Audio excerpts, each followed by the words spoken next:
And during the few moments that we have left, we want to have just an off-the-cuff chat between you and me. Us. We want to talk right down to earth in a language that everybody here can easily understand. We all agree tonight, all of the speakers have agreed that America has a very serious problem.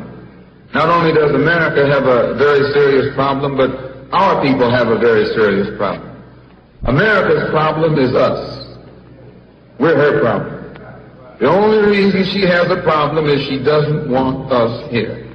And every time you look at yourself, be you black, brown, red, or yellow, a so-called Negro, you represent a person who poses such a serious problem for America because you're not wanted. Once you face this as a fact, then you can start plotting a course that will make you appear intelligent instead of unintelligent. What you and I need to do is learn to forget our differences. When we come together, we don't come together as Baptists or Methodists. You don't catch hell because you're a Baptist, and you don't catch hell because you're a Methodist. You don't catch hell because you're a Methodist or a Baptist. You don't catch hell because you're a Democrat or a Republican. You don't catch hell because you're a Mason or an Elk. And you sure don't catch hell because you're an American, because if you was an American, you wouldn't catch no hell. You catch hell because you're a black man. You catch hell, all of us catch hell for the same reason. So we are all black people, so-called Negroes, second-class citizens, ex-slaves. You are nothing but an ex-slave. You don't like to be told that. But what else are you? You are ex-slave. You didn't come here on the Mayflower. You came here in a slave ship, in chains, like a horse or a cow or a chicken. And you were brought here by the people who came here on the Mayflower. You were brought here by the so-called pilgrims or founding fathers. They were the ones who brought you here. We have a common enemy. We have this in common. We have a common oppressor, a common exploiter, and a common discriminator. So once we all realize that we have this common enemy, then we unite on the basis of what we have in common. And what we have foremost in common is that enemy, the white man. He's an enemy to all of us. I know some of you all think that some of them aren't enemies. Time will tell. In Bandung, back in, I think, 1954, was the first unity meeting in centuries of black people. And once you study what happened at the Bandung Conference and the results of the Bandung Conference, it actually serves as a model for the same procedure you and I can use to get our problems solved. At Bandung, all the nations came together. There were dark nations from Africa and Asia. Some of them were Buddhists. Some of them were Muslim. Some of them were Christian. Some of them were Confucianists. Some were atheists. Despite their religious differences, they came together. Some were communists. Some were socialists. Some were capitalists. Despite their economic and political differences, they came together. All of them were black, brown, red, or yellow. The number one thing that was not allowed to attend the Bandung Conference was the white man. He couldn't come. Once they excluded the white man, they found that they could get together. Once they kept him out, everybody else fell right in and fell in line. This is the thing that you and I have to understand. And these people who came together didn't have nuclear weapons. They didn't have jet planes. They didn't have all of the heavy armaments that the white man has. But they had unity.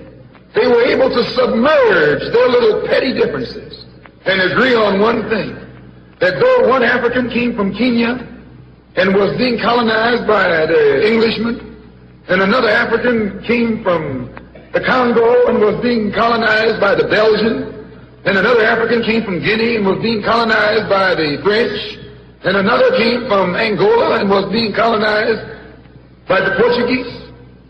When they came to the Bandung Conference, they looked at the Portuguese and at the Frenchmen and at the Englishmen and at the the other Dutchmen and learn or realize that the one thing that all of them had in common, they were all from Europe. They were all Europeans, blonde, blue-eyed, and white-skinned. They began to recognize who their enemy was. The same man that was colonizing our people in Kenya was colonizing our people in the Congo. The same one in the Congo was colonizing our people in South Africa and in southern Rhodesia and in Burma and in India and in Afghanistan and in Pakistan. They realized all over the world where a dark man was being oppressed, he was being oppressed by the white man. Where the dark man was being exploited, he was being exploited by the white man. So they got together under this basis that they had a common enemy. And when you and I here in Detroit and in Michigan and in America, who have been awakened today, look around us, we too realize here in America, we all have a common enemy. Whether he's in Georgia or Michigan, whether he's in California or New York, he's the same man. Blue eyes and blonde hair and pale skin. Same man.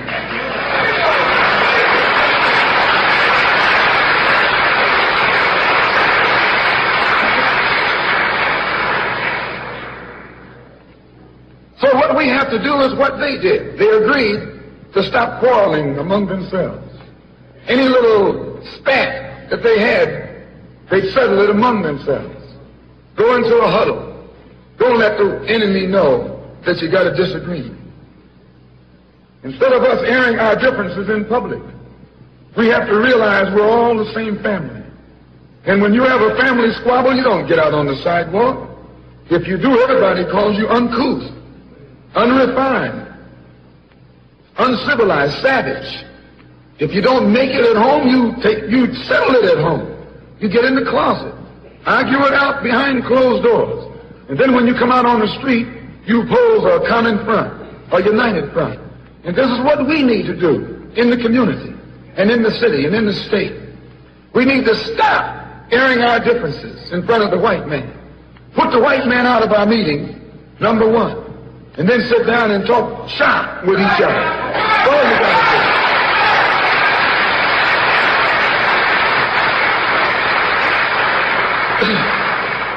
I would like to make a few comments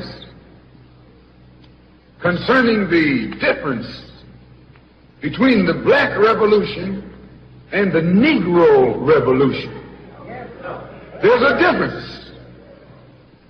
Are they both the same? And if they're not, what is the difference? What is the difference between a Black Revolution and a Negro Revolution? First, what is a revolution? Sometimes I'm inclined to believe that many of our people are using this word revolution loosely, without taking careful consideration what this word actually means and what its historic characteristics are.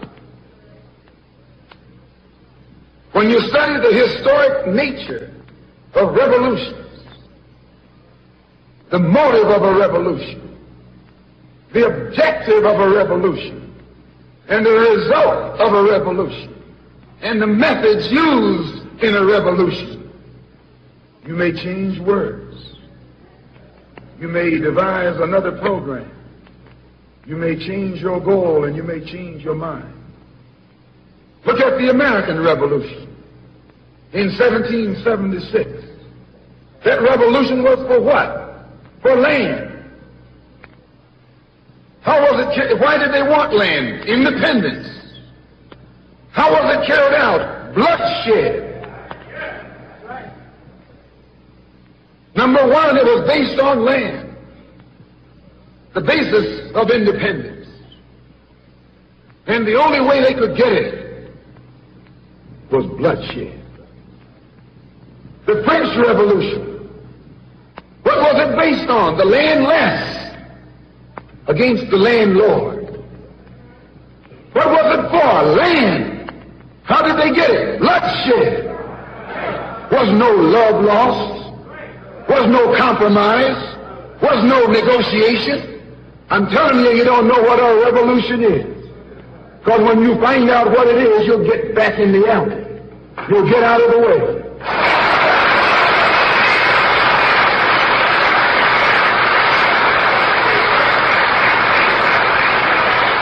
a moment. The Russian Revolution.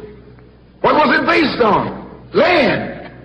The landless against the landlord. How did they bring it about? Bloodshed.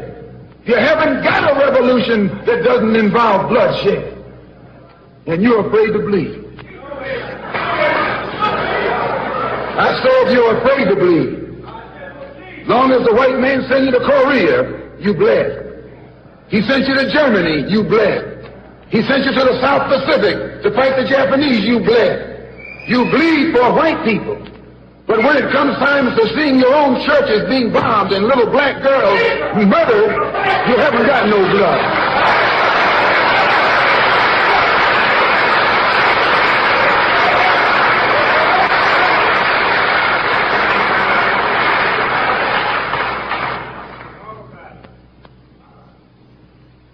You bleed when the white man says bleed. You bite when the white man says bite. And you bark when the white man says bark. I hate to say this about us, but it's true. How you going to be nonviolent in Mississippi as violent as you were in Korea? How can you justify being nonviolent in Mississippi and Alabama when your churches are being bombed and your little girls are being murdered? And at the same time, you're going to get violent with Hitler and Tojo and somebody else that you don't even know.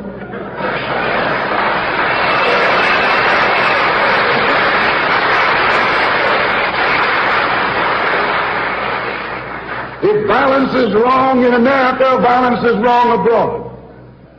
If it's wrong to be violent, defending black women and black children and black babies and black men, then it's wrong for America to draft us and make us violent abroad in defense of her.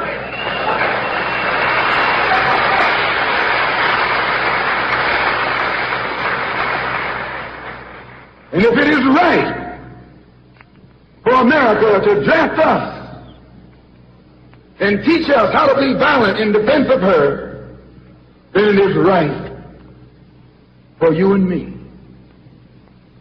to do whatever is necessary to defend our own people right here in this country.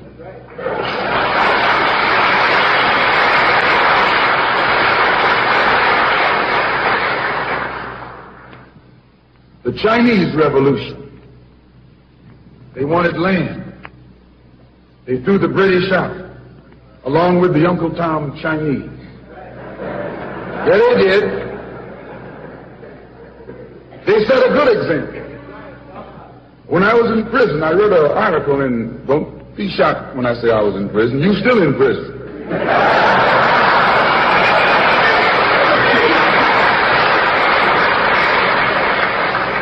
That's what America means, prison.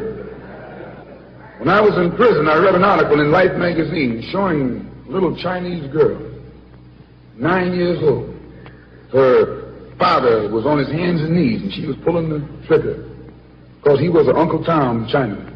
When they had the revolution over there, they took a whole generation of Uncle Toms, just wiped them out. And within 10 years, that little girl became a full-grown woman. No more Toms in China. And today it's one of the toughest, roughest, most feared countries on this earth by the white man, because there are no Uncle Toms over there.